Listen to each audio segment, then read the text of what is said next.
Welcome everybody to tonight's Endo A&P webinar. We are joined by Dr. Leila Turner to discuss Breastfeeding 101, tips and tricks for the naturopathic physician to support new moms. No, that's not a typo. For those of you who don't know Dr. Turner, she is one of our Endo A&P board members. She's a licensed naturopathic doctor who practices in the Phoenix, Arizona area at Living Wellness Medical Center, where she's the owner or clinic director, but probably both titles are her official titles. She graduated naturopathic medicine school from SCNM in 2007 and did a 2-year residency afterwards in women's health.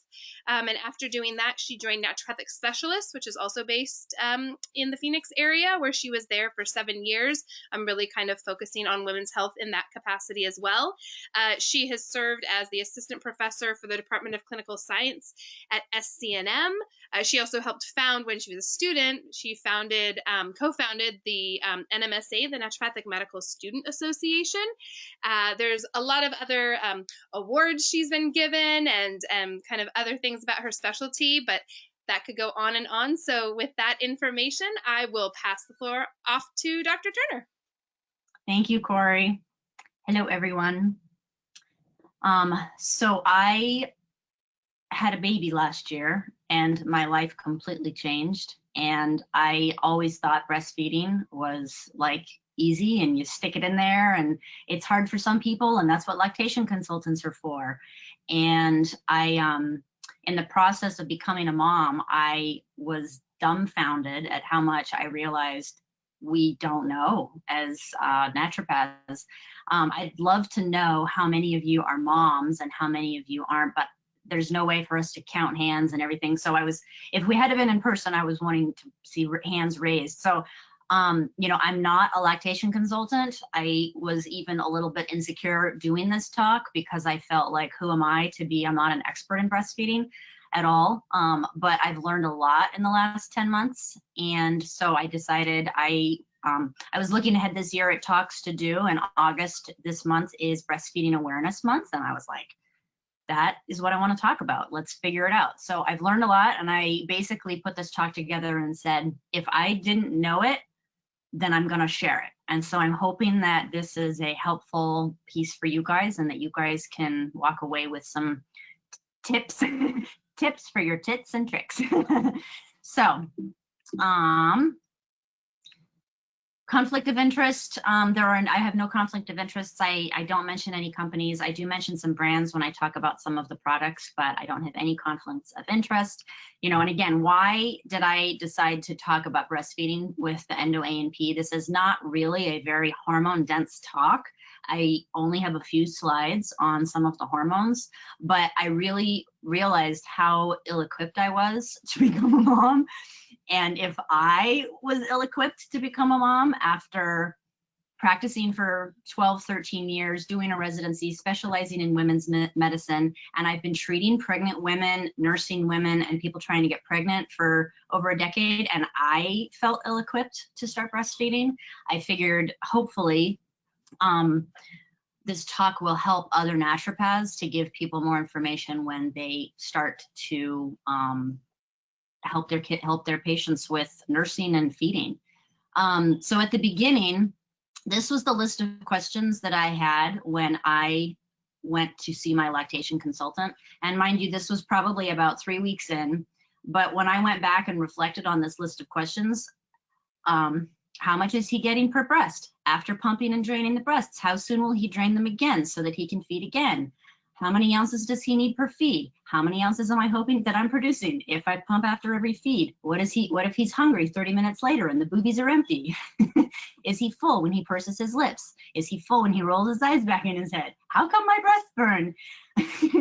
Even after feeding, after pumping, am I supposed to pump after every feed? Am I supposed to pump after every feed at night? You get the point. You know, there's so many questions. Hind milk, fore milk, burping, how long? I had no idea how much there was to breastfeeding. And if any of you are moms and this was super easy for you, I am so happy for you. And if any of you are moms and this was really challenging for you, I feel for you because I had a pretty rough time, but I also learned a lot. So why do we care? You know, the benefits of breastfeeding, I think we all know, but it's nice to see them listed out. The benefits to the baby, clearly, breast milk reduces risk of allergies, otitis media, upper respiratory infections, GI infections, a whole bunch of conditions long-term. And then the benefits to the mom, I think it really helps bonding with the baby. It helps the uterus return to pre-pregnancy size, burns calories, helps with hormones. And then in women, it also reduces her risk of breast cancers, ovarian, endometrial cancers, and even diabetes. They also talk about the cost, and there's a excellent TED Talk that talks about, she has a great quote. She says, breastfeeding is free compared to formula, and that's a benefit, and that's why you should breastfeed. And she says, it's only free if you don't consider the value of a woman's time and energy, because it's not free. It is not free at all. It is a huge commitment. 35% of women will choose not to breastfeed, 5% stop after the first week, 18% stop after the first month, and only 42% will continue to feed for more than a month. It is a lot harder to do, I think, than we all thought. Here are some trends across the globe, and you can see how the countries on the bottom, most of them, the percentages drop way off as for longer than 6 months. So quick anatomy. There's my, hopefully you guys can see my mouse move. So here we have the lobules, and groups of lobules make the lobes. The ducts go from the lobules and the lobes out to the nipple, and the milk goes out the nipple. Each nipple has 15 to 20 little outlets. Those are your little, the little milk pores. There's the milk lobules, which is what produces the milk, and then they form clusters, and each breast has about 12 to 20 of the lobes. The Montgomery glands, or the areolar glands, these are the sebaceous glands on the nipple that produce an oil. The oil helps with lubrication, and it also has antibacterial properties that keep things clean. And then the nipple and the areola, they get larger during pregnancy and throughout lactation. They make the color of the areola darker, and they think that this is to make it easier for the baby to see. I didn't know that baby's eyesight wasn't fully developed when they're born, and there's some pretty cool animations that talk about how babies see and their perception. So they really do need kind of a target to help themselves see that nipple. So here's some of our endocrinology. The ovaries produce estrogen and progesterone, as we all know. During ovulation, estrogen actually will start to create new branches of milk ducts, and then progesterone increases the size and the number of the milk lobules to prepare for milk production. Progesterone increases blood supply to the breasts, and this is what we know causes the breast tenderness during menses. And then these effects wear off if there's no conception. Otherwise, if conception happens, then these hormones continue to stimulate the breast and prepare the breast for milk production. Milk production begins in the second trimester. By the 16th week, the breasts already start producing colostrum. And then by the end of pregnancy, the milk globules are ready to handle around the clock 3 to 5 days after delivery of the baby and the placenta. This is a really cool little animation that has kind of a picture of what the oxytocin and prolactin look like they're doing to the tissue.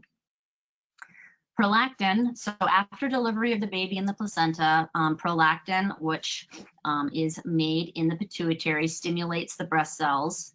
The initial milk production happens whether the baby nurses or not. The colostrum is already in there. But continued milk production depends on the frequency and the regularity of stimulation and drainage of the breast. The baby's suckling stimulates the nerve endings in the breast, and then that will continue the release of prolactin and oxytocin. Breast milk is basically the perfect diet. Water, protein, sugar, micro, macronutrients, antibodies. The effect of the prolactin takes a couple of days to kick in after birth. Here's a picture of your feedback. So the suckling stimulates the brain, and the hypothalamus then stimulates the pituitary, both the anterior and the posterior. Anterior releases prolactin, and then oxytocin is made in the hypothalamus but gets stored and released from the posterior pituitary. Generally, prolactin stimulates milk production, and then oxytocin stimulates contraction of the myoepithelial cells, which then stimulates the letdown, and that's then when the milk comes out through the ducts and out through the nipple. So the milk letdown. So prolactin stimulates the milk globules, and then the hormone oxytocin is responsible for letting the milk out of the lobes, through the ducts, through the nipple. And this is everything that I just said. Regarding the letdown, some mothers can feel a tingling sensation when their milk lets down, and others don't feel it.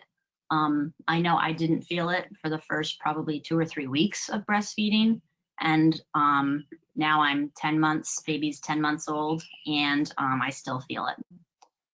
There's more than one letdown during a breastfeeding session, and moms may or may not feel it. If they're pumping, they'll sometimes see it because there will be an initial letdown where the milk will start to come out and then it slows down. And if she keeps pumping, there's oftentimes a second letdown. And so if you're trying to increase milk production, you actually want to pump, hopefully till you see that next letdown, because that's then telling the body that you need to make more, and it does make more, and you're emptying the breast, and then that tells the brain to make more.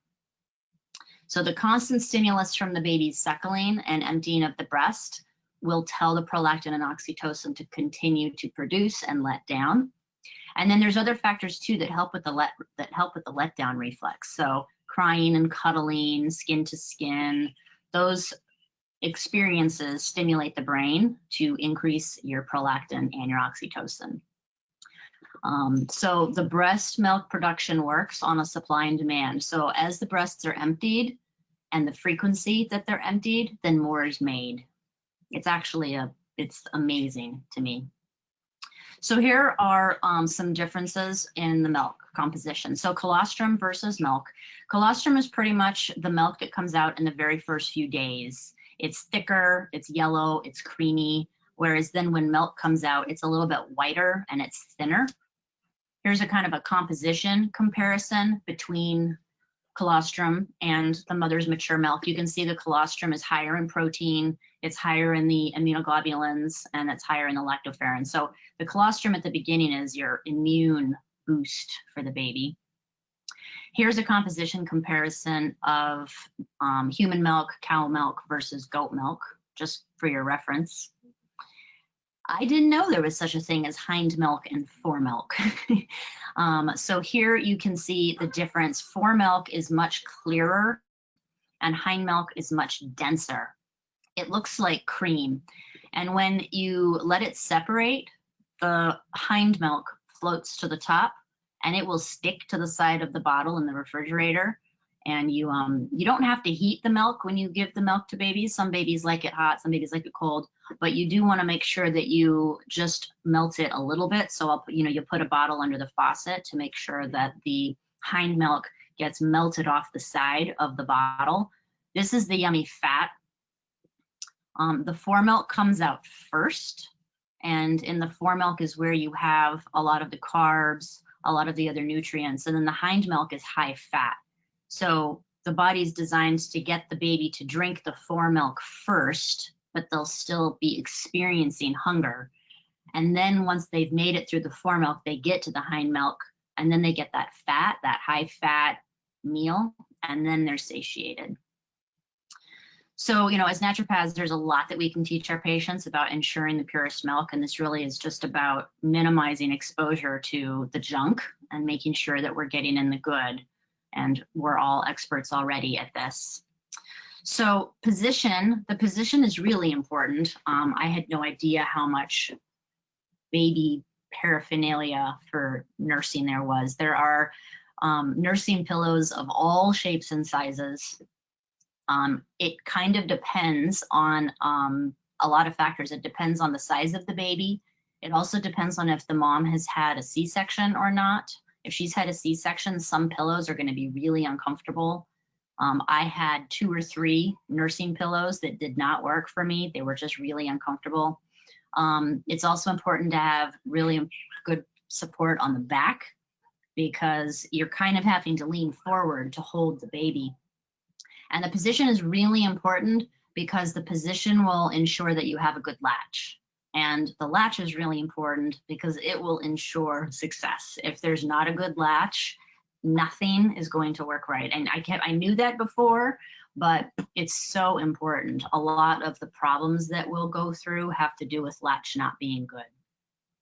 So here are a number of positions. These all have names. Sometimes I personally had a very hard time figuring out all these positions. There's regular cradle, which makes sense, cross cradle, which is where your hand is holding them on this side, but then you're using the opposite breast, lying back.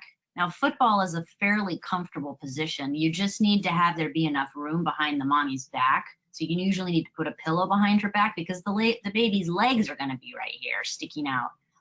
But this was a really comfortable position when you've had a C-section, and mom can't lean back very far when she's had a C-section because it hurts. This was a cool position that I never tried, the Australian hold, inverted side lying, and then in bed. This was a position I must have tried so many times. I really wanted it to work, and it did work a few times, but it's actually hard. You need a pillow behind your back, you need a pillow behind your butt, you need a pillow behind the baby. You kind of need to hold everything together. You need to be sandwiched in together. And if mom has had a C-section, that first 6 weeks, she's in pain, and it makes it much harder to hold yourself where you need to hold. So as easy as position seems, it actually was harder. I'd never heard of hunger cues. I don't do a lot with pediatrics, so those of you that do, I'm sure, know about this. But a new mom, I had no idea that there were early cues like stirring and opening their mouth, turning their head, and kind of rooting. I think I knew about rooting from pediatrics or from obstetrics, but that was it. Then there's more mid cues, stretching, increased physical movement, hand to mouth, and then there's late cues. And it can be hard to breastfeed a baby once they're already this upset. And so learning how to recognize these earlier cues can make for a more successful breastfeeding session, because it's so much easier to get a baby in these earlier mid cues to latch. Plus, we'll talk about letdown, but letdown can take some time. It can take 15, 30, 45 seconds for the milk to start coming out of the nipple. And if the baby is already this agitated, 45 seconds is a long time for the baby. The baby is just not going to have it. And when you have a screaming baby and you need to feed the baby every 2 to 3 hours and it's in the middle of the night, this is why moms will turn to a bottle, because they're desperate, because baby's so hungry that she can't even feed. And it's this treacherous cycle. So latch. The way the baby attaches to the breast, that's what latch means.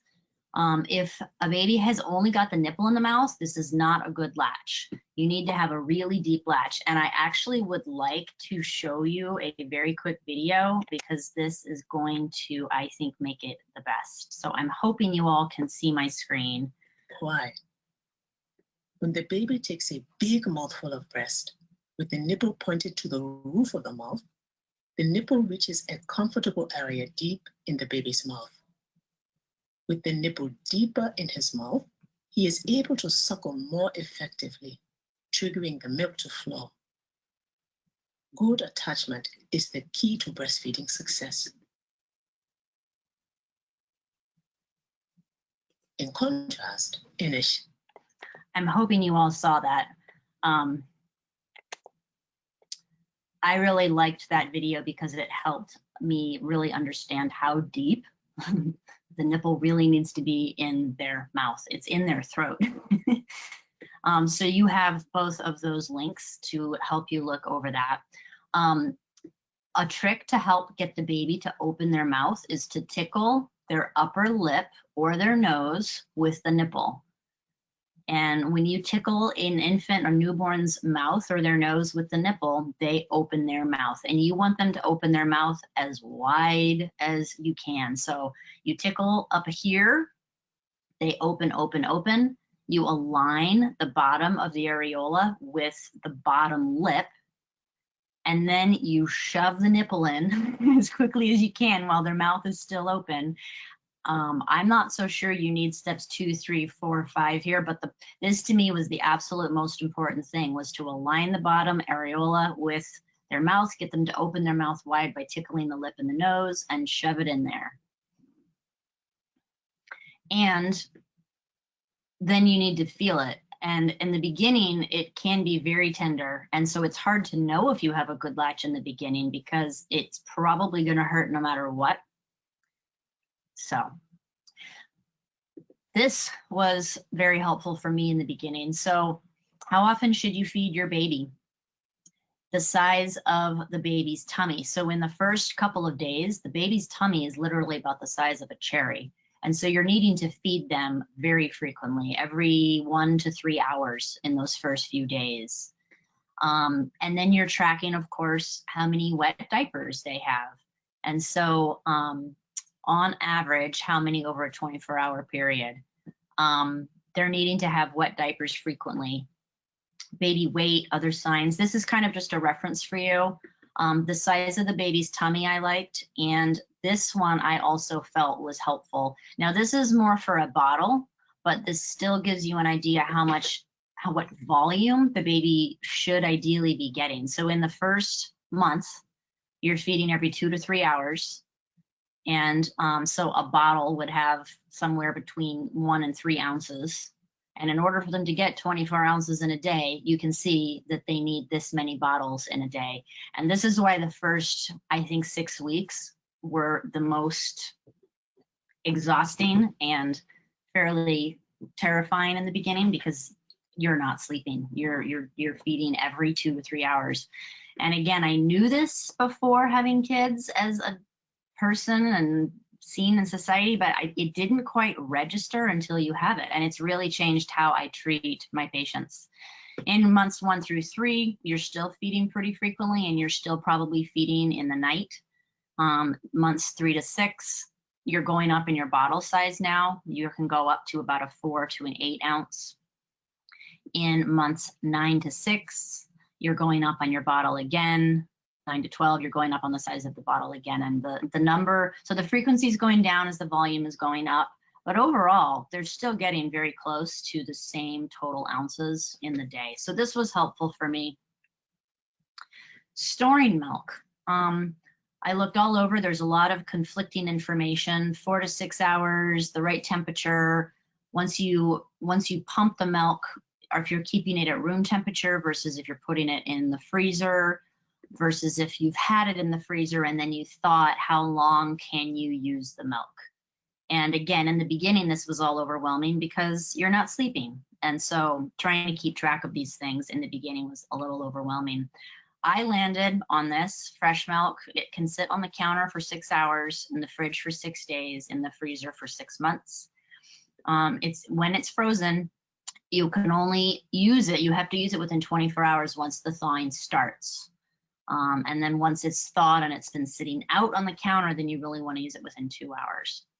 You never want to combine milk that is at different temperatures. So if you have milk in the fridge and then you pump, the pumped milk is warm, and you don't want to mix the warm milk with the cold milk in the fridge. It can denature the proteins, so you want to let it cool slowly by putting it in the fridge by itself. So only combine milk that's the same temperature. Once the milk has been in the fridge and it's the same temperature with other bottles, you can marry your bottles to conserve your bottles. And then formula.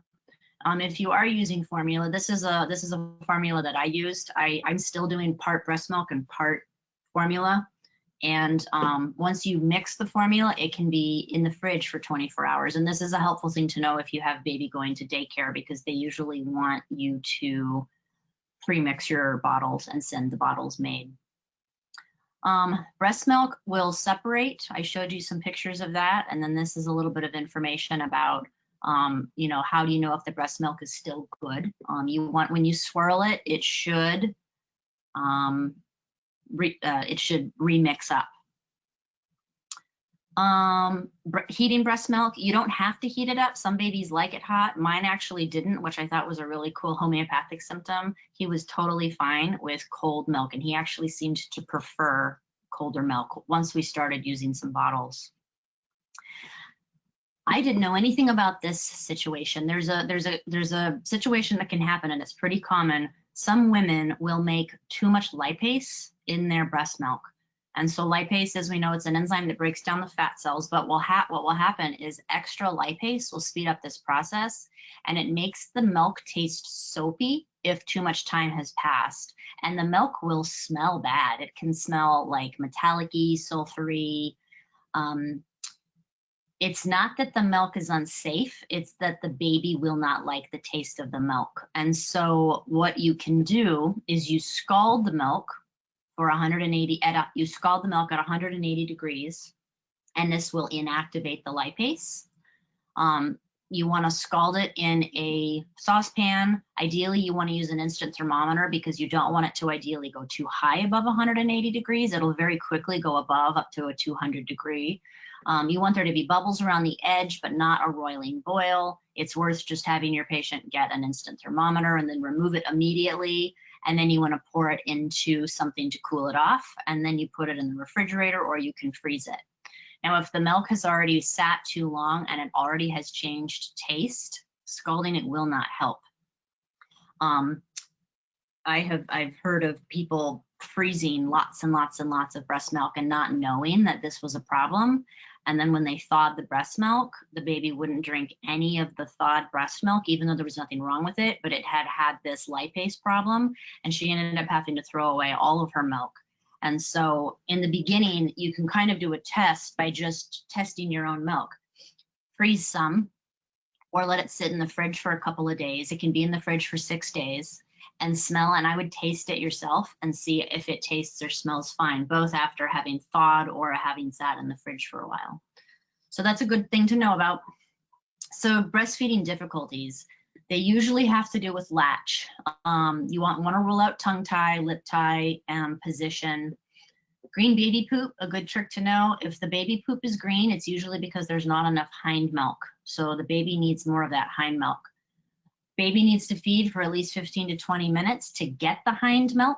And then babies get more efficient with age. They get more efficient at sucking. So, a 3-month-old or a 4-month-old baby might be able to drain a whole boobie in 8 to 10 minutes, depending on how full the breast was, what the milk letdown is, and how efficient that baby is. But some babies are really efficient at draining boobie. So the letdown. So what stimulates the letdown is, I think it's our good old sympathetic parasympathetic balance.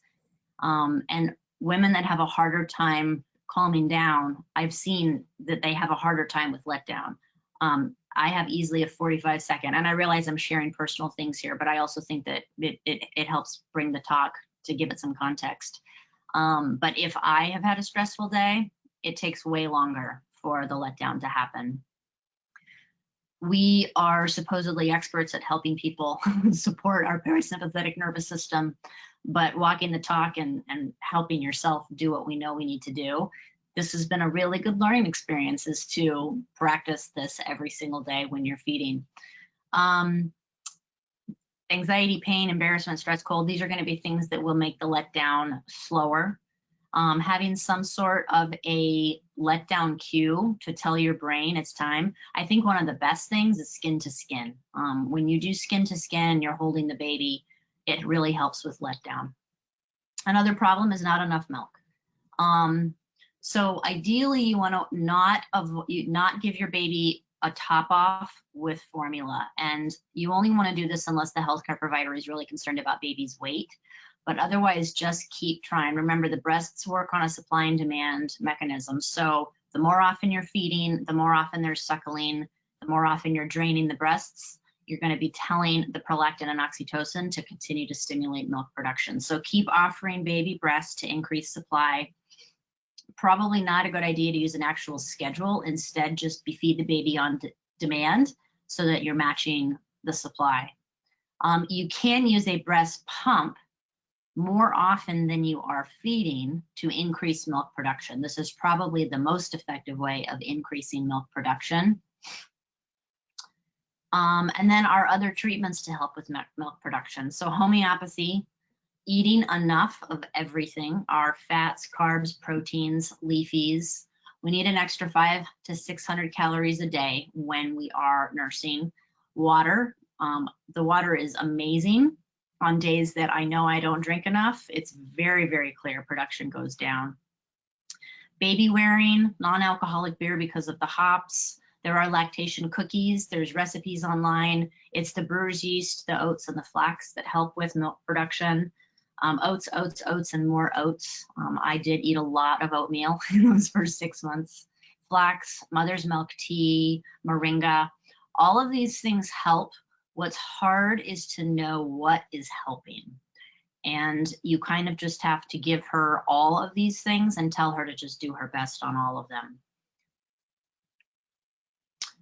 Again, relaxing, calming the hypothalamic pituitary axis. Don't breastfeed cold. It's important that the mom is comfortable. Medications, tinker with the latch and the position. You can also do breast compression and massage before and after feedings, just for more stimulation of the breast.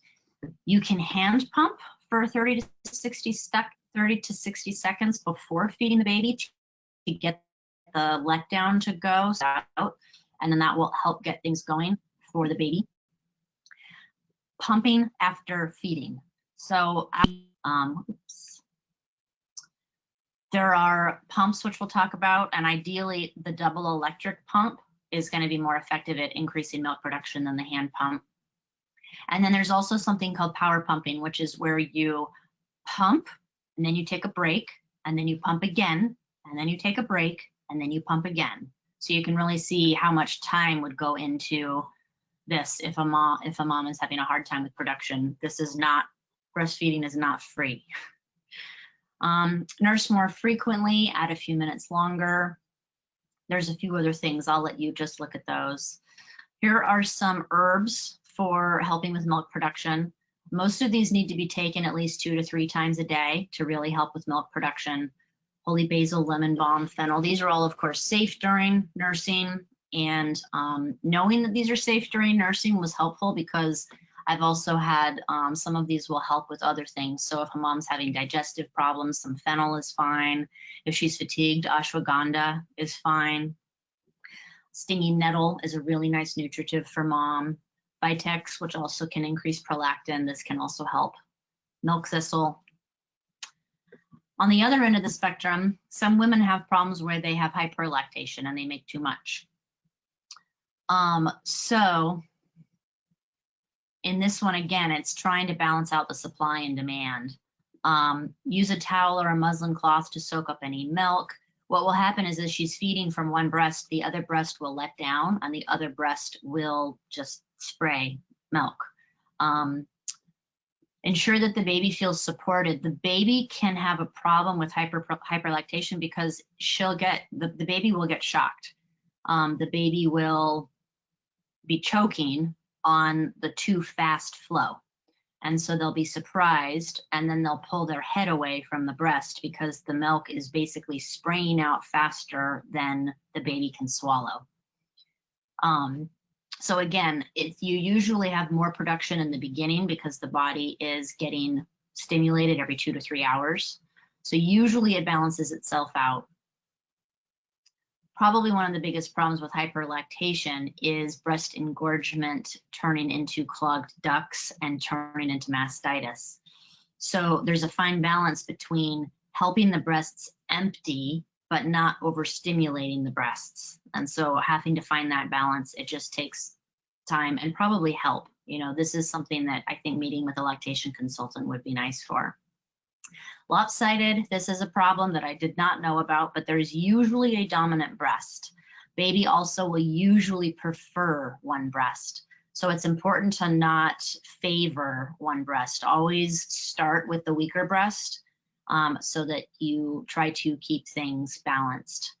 Moving into nipple hell. So it's normal for nipples to have issues at the beginning, but it usually subsides after a few days. It did not for me. I think I had painful issues for probably 2 months. And I'm kind of amazed that we continued to make it work. This is probably why I learned so much and wanted to talk about it, because of how hard I stuck it out. We had issues with thrush, we had nipple blisters, we had clogged ducts, and there was no mastitis, thank goodness. But I feel like now I'm an expert in the other three. So thrush. Thrush affects both mom and baby. The symptoms, we know this is caused by Candida. Symptoms in mom: nipples will burn, itch, sting, can be mild, can be severe, worse with clothing, worse with touch, stabbing, shooting, burning. The pain can be really, really uncomfortable.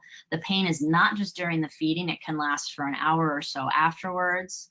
The areola will change color, and there may or may not be a rash on mama's breast or the areola. And then the baby's signs and symptoms, they have their white patches or a coating on the tongue. They'll get white spots on their cheek, and they'll also oftentimes get a diaper rash. So there's thrush, and then sometimes you'll get some irritation on the nipple. So treating it, you really want to make sure that you're treating this from multiple perspectives. So talking to mom about hygiene, diet, there are some supplements, medications. La Leche, the website La Leche organization, there is a wealth of information here on thrush, but also I give you a link for them at the end of the slideshow, and they have a page with handouts on everything. Really, really helpful resource. So I'm not going to read through this whole handout on hygiene for thrush, but this is really more for reference on hygiene for treating thrush. Diet: sugar, carbs, minimizing carbs in mom, which we know. Ideally avoiding infant formula. There is a little bit more sugar in formula. There's also maybe iron there is iron in formula, and there's some thoughts that maybe the iron in the formula can encourage yeast. And then if we're dealing with thrush, you cannot be storing pumped milk, which is making this really frustrating because mom's already trying to feed baby, trying to pump. If she's trying to prepare to go back to work, then she's trying to store milk, and this can be very frustrating. Treatments: the yeast cannot live in an acidic environment, so you can do nipple washing with vinegar. You can also do sodium bicarb washing, lactobacillus, so oral, grapefruit seed extract, garlic, zinc, B vitamins. All of those are going to be helpful for killing the Candida in mom. And then for first line in kids, it's meconazole. Second line is nystatin. We went right to nystatin and did it for 14 days twice, and it didn't work. It totally did not work. It worked the first 7 days, but then by the 8th day, baby's mouth already had thrush back in the mouth. And so we ended up going to gentian violet. This needs to be ordered from a pharmacy. You can have CVS or Walgreens order it for you. It comes in a 1% or a 2%. You do not need the 2%. It's unnecessary to go that strong. You want to apply it with a Q-tip to the nipples prior to feeding, which means it's going to be on mom, it's going to be on baby's face, it's going to be everywhere it touches, and it stains everything. I have some family favorite photos now of gentian violet because it stains everything. It stains the baby's, the gentian is now in the baby's mouth, and then if the baby is really young and the baby is burping or spitting up, you now have gentian violet in your baby's spit up, which means it's on your spit up rags and your couch and the baby's clothes. It stains everything, but it did work. We did have to use it twice.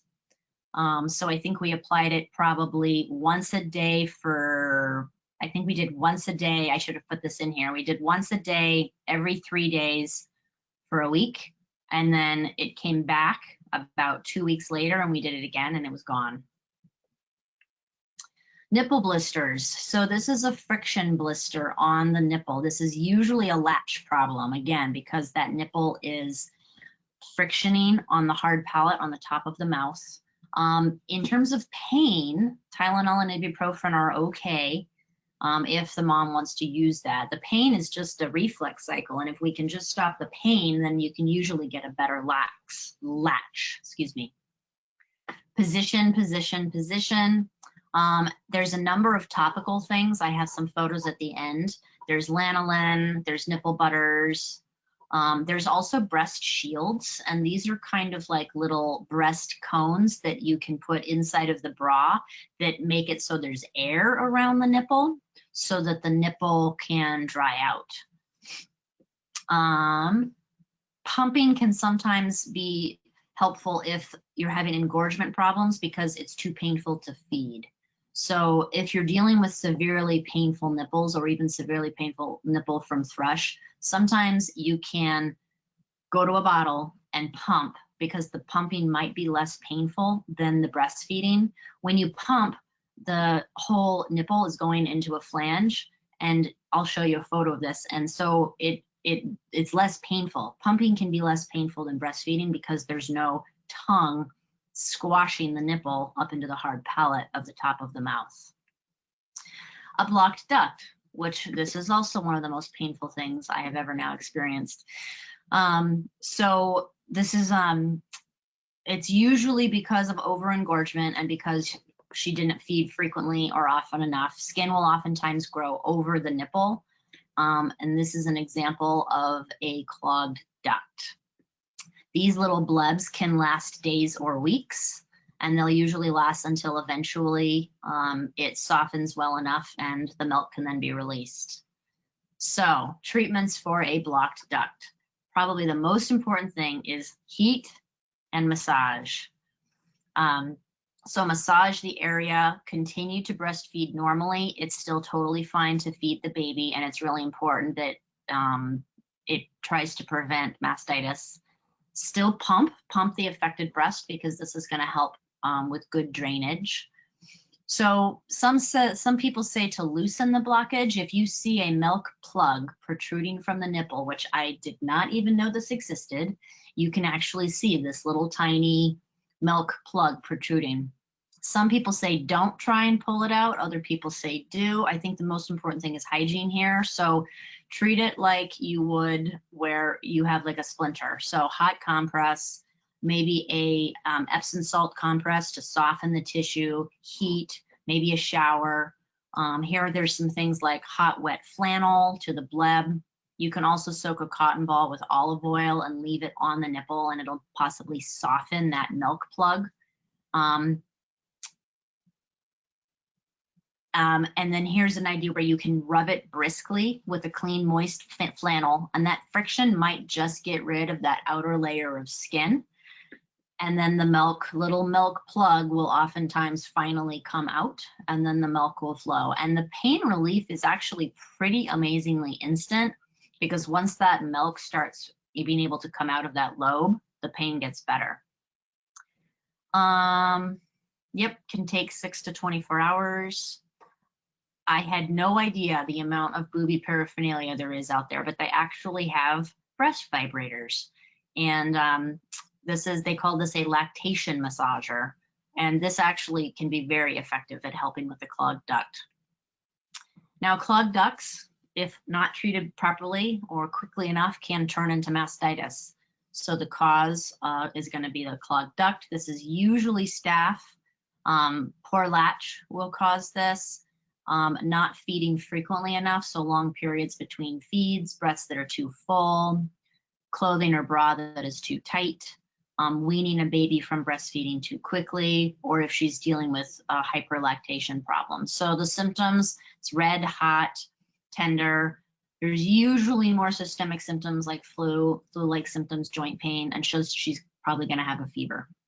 So this needs to be treated pretty quickly. It can worsen very quickly, and this can turn into an abscess. So treatment, you can see we kind of have a theme here. Flow of milk, heat, massage. So keep the flow going. Again, you can still breastfeed. This is a repetitive treatment there.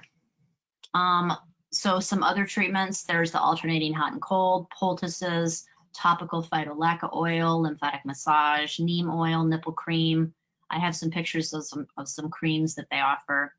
And keep in mind, if there is mastitis, there might also be thrush happening at the same time. And so consider also treating and keeping the area clean. So using maybe a topical vinegar. And then oral immune support, vitamin C, echinacea, garlic, elderberry, which are all totally fine during nursing, and homeopathy. The pain can be significant. So ibuprofen or Tylenol, no aspirin. And then if there's any antifungal thing going on too, consider your other antifungals. And then if you're dealing with mastitis and the symptoms have been severe and they're lasting for more than 24 hours, you're going to want to consider an antibiotic. And so there are your three antibiotics to consider.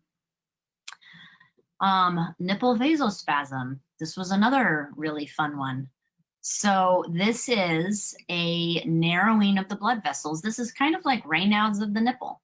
And I think that women that have hypothyroidism or that have Raynaud's or that have cold constitution already are going to be more prone to this. But it's exactly what it sounds like. It's a constriction of the vessels, and a part of the nipple will turn white. And this will happen usually during breastfeeding, but this white will last for sometimes an hour after breastfeeding. It's also incredibly painful. So painful nipples, white nipples, and the pain is very deep. They'll oftentimes feel shooting pain in the breast. Cold temperatures obviously will worsen this. So treating it with position, latch, heat, massage, self-expression with, so a woman can actually express milk from her breast with her hand, kind of like you would milking a nipple. You actually can get milk out that way. And then of course, pumping. These are hot packs, just nice to know. It's nice to be able to tell your patient that they actually have things that will help specifically with, this is a hot pack. This is a hot pack, which this one I thought was really cute because you've got little holes for the nipples. And then they also make these hot packs where you actually can heat these gel pads up, and then the flange goes through the gel pack. So if she's tending to be cold, then this will help keep boobie warm during pumping. So if a mom has gone back to work and she is pumping and breastfeeding, there's kind of a timing thing for her to try and figure out. Ideally, you want to pump after feeding because, well, and I realize if you're still breastfeeding, but you're pumping to save milk, then you're going to want to pump after feeding. So fill up baby's belly and then pump to save as much milk as you can if she's going back to work. You can wait 20 or 30 minutes after feeding because that's going to help the breasts fill back up. And then when you pump, you are getting as much milk out as you can. You're also telling the body to make that much extra. You don't want to pump before you would breastfeed the baby, obviously, because you want there to be enough milk in the breasts. The breasts usually will fill back up probably about an hour and a half to 3 hours after, depending on mom's production. Continue to feed on demand, keep stress in check. Production is usually better in the morning. And so if you're trying to pump to store milk for her going back to work, it's better to get more pumping sessions in the morning. Also talking to mom about realistic expectations. Begin pumping to store milk maybe a few weeks before returning to work. And then you're pumping at the same time you would be breastfeeding. And then this is really from once she goes back to work. So you're ideally telling her to pump 3 times in an 8-hour work shift, or every 3 hours that you are away from the baby, which again, breastfeeding is not free. If we look at what we charge per hour, this is 30 minutes, 3 times a day. That's a lot. That's worth way more than that. If mom is exclusively breastfeeding, then basically she's pumping every time she would be giving her baby a bottle or the baby would be due for a feed. Boobie paraphernalia, I had no idea. So there's bras in all shapes and sizes. There's straps, there's pumps, and there's either single, and a single pump is basically where you just buy a single pump for one boob, or there is a double where it is doing both breasts at the same time, which is clearly twice as efficient as pumping the left breast and then pumping the right. Insurance will cover one pump. Pumps are also not supposed to be shared between people. So if for any reason you're contacting the company to talk about a warranty on a pump, make sure that that pump has never been used with another person. The pump, a lot of the pumps will have two phases. They have a stimulation phase and an expression phase. And so for the first 30 to 60 seconds or so, the baby sucks faster and lighter, and this is what stimulates the letdown. And so for the first 30 or 60 seconds on these pumps, they're pumping faster and lighter. And usually the pumps will have a control switch so you can control how hard it is sucking. And you want it to be comfortable, but just to that comfort level. And then after that 60 seconds, then there's the expression phase. And with the pump, what it does is it is a slower and deeper suck on the pump. There are some pumps now that are hands-free. The first one that came out was Willow, which is this one. And then there's also the LV, and there's also FABNE. And these were really, really cool. I really wanted one of these to work, but these, they only come in a few flange sizes, and so they don't fit for everyone. So flanges. This is the flange. The flange is what attaches to the breast on one side, and on the other side it attaches to the bottle. So these are the sizes, and these are really the most common sizes. For some women that have really small nipples, you can special order a 19 millimeter. And if the flange does not fit properly, this is going to be a problem for pumping, and it's going to hurt. So the suction will not be working right, and it also will not properly remove the milk. So there's a few resources here on the size. It's important that she measures the nipple properly to determine what flange size she needs. So there's a couple of slides here I have on this, but this is how you measure the nipple. Here is a picture of what happens if the flange is too small, the nipple rubs against the sides. And then if it's too large, then too much of the areola is pulled into the tunnel of the flange. Here is a nipple sizing sheet. So you actually can print this page out, cut out this little diagram, and stick her nipple through this little hole, and it'll actually help with measuring the size of the nipple.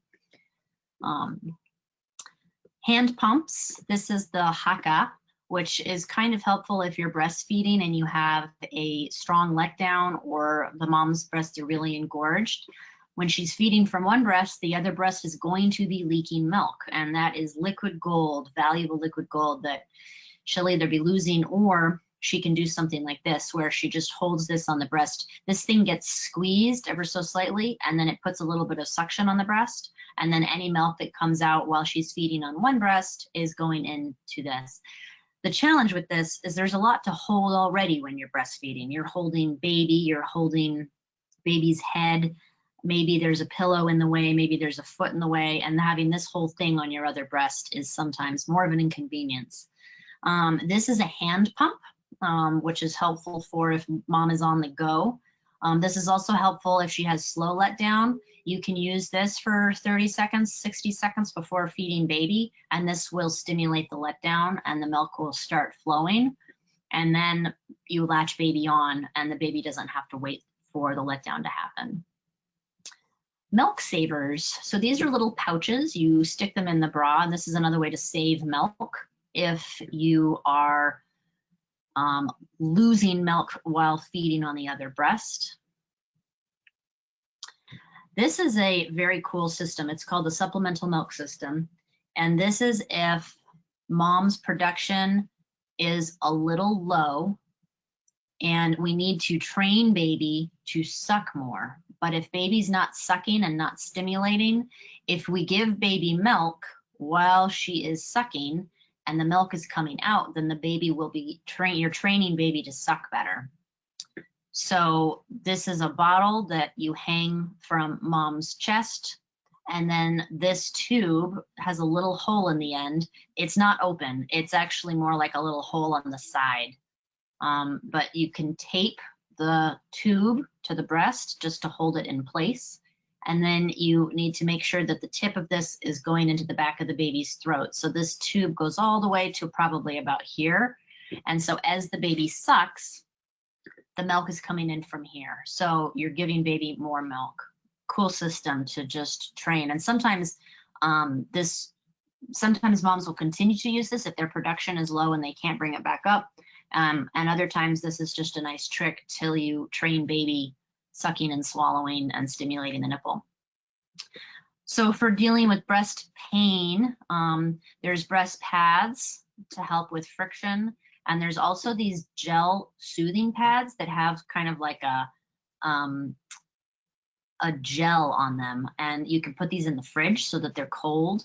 And painful, sore, cracked nipples, these can be very soothing. Boob lube, I had no idea.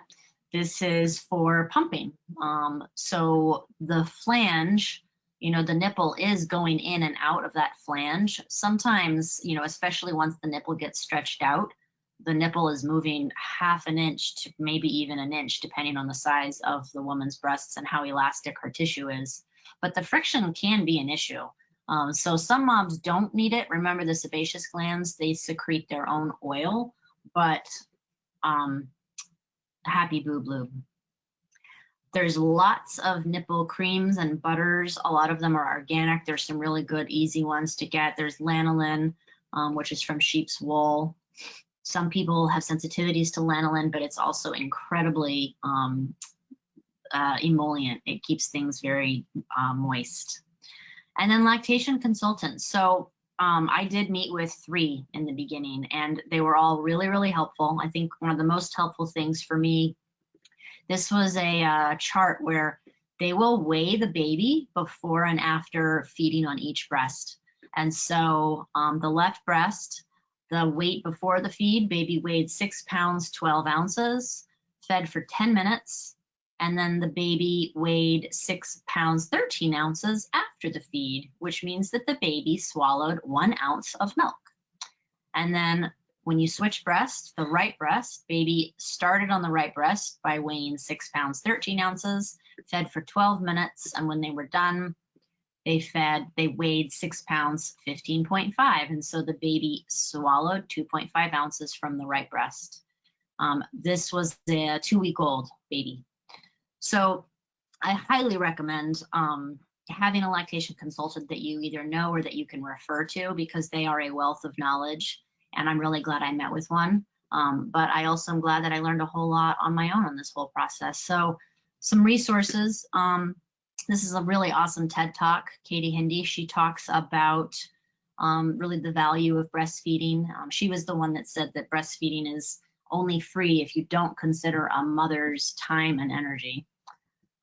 This is another online resource for tons of stuff. They have a whole bunch of information sheets here. And then these were some books that I used, all excellent resources for helping mom and baby. So there you go. Hoping that was all helpful. Dr. Turner, great. Thank you so much. So for anyone who has questions, feel free to post those, or because this was kind of a great interactive talk, I think also if anybody has any little clinical pearls or any little gems they want to add in and share, this is a great opportunity to do that as well. So let me get into the question panel here. Okay, question number 1. I have heard of breast milk being used for athletes to build muscles. Have you heard of this, or do you have an opinion on this? Well, I guess that's kind of interesting. I'm sorry. I guess my very quick answer is, I mean, it's the most amazing, nutritious food ever. So yes, it totally makes sense that it would be used for that. I guess they would maybe be buying donated milk, but I would hope that donated milk is going to babies that need it, like muscle builders. We have so many other ways of building muscle. We've got protein powders. So I don't think there's anything wrong with it, but that's not, I think, an efficient use of the resource. Fair point.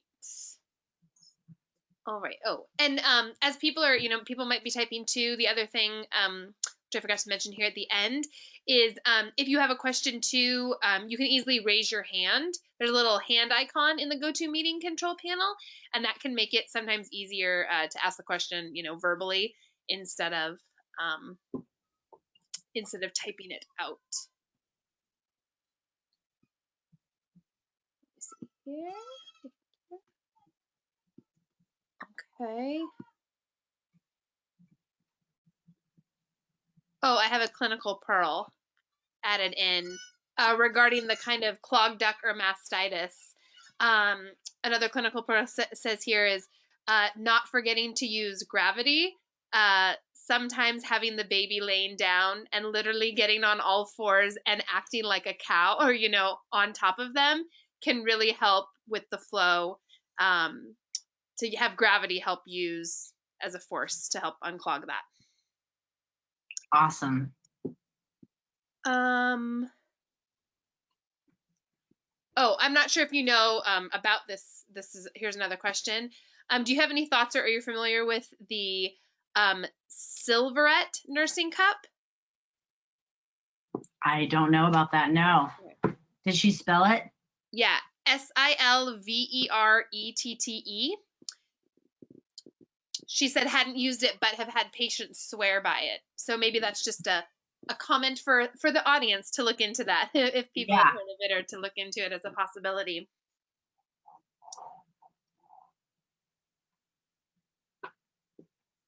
I love other pearls. Yeah, if anyone has any other pearls they'd want to share with me, feel free to email me. I'm drleila@me.com, drleila@me.com.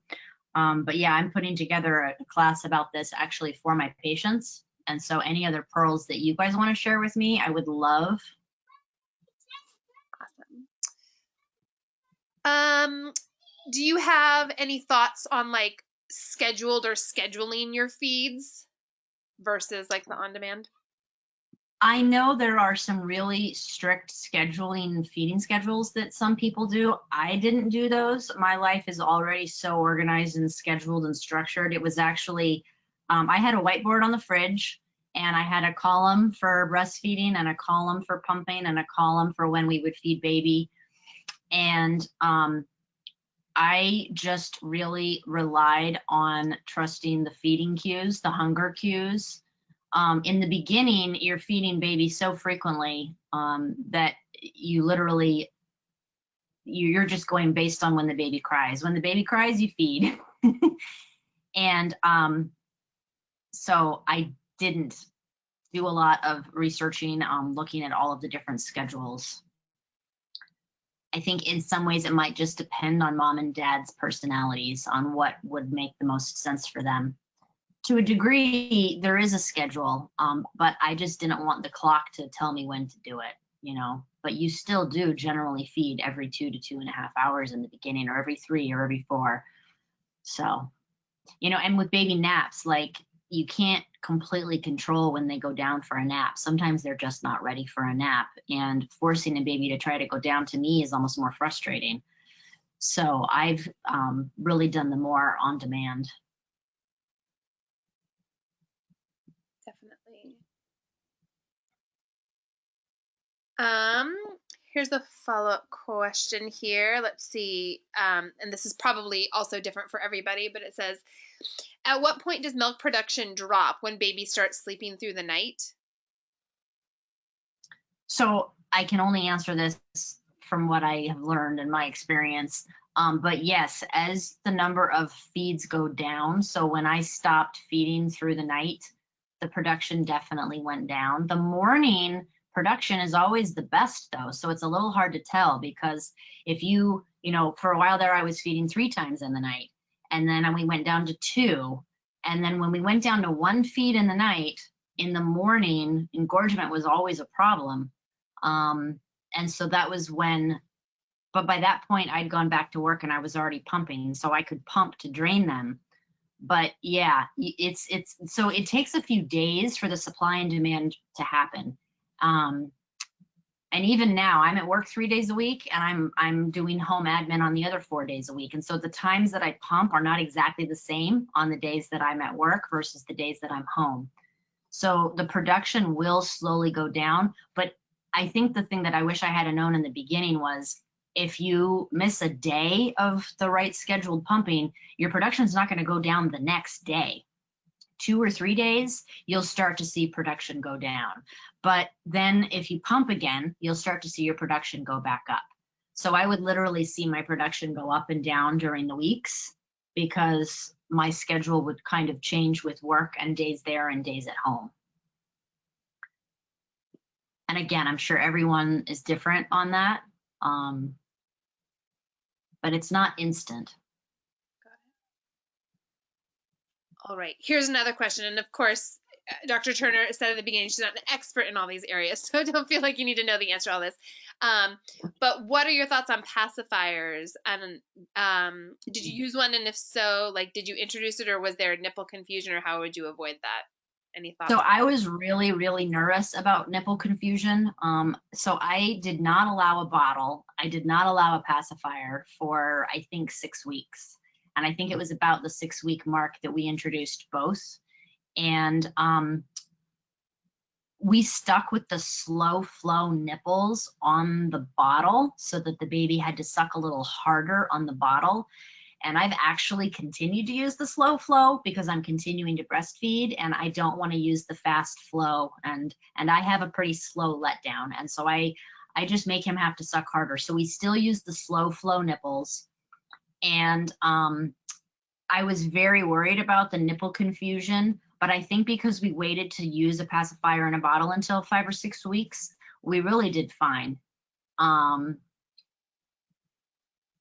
It was, I can't even explain why it was so hard for me, but there were, I think the hardest part was the pain. The pain really affected the breastfeeding in those first 6 weeks.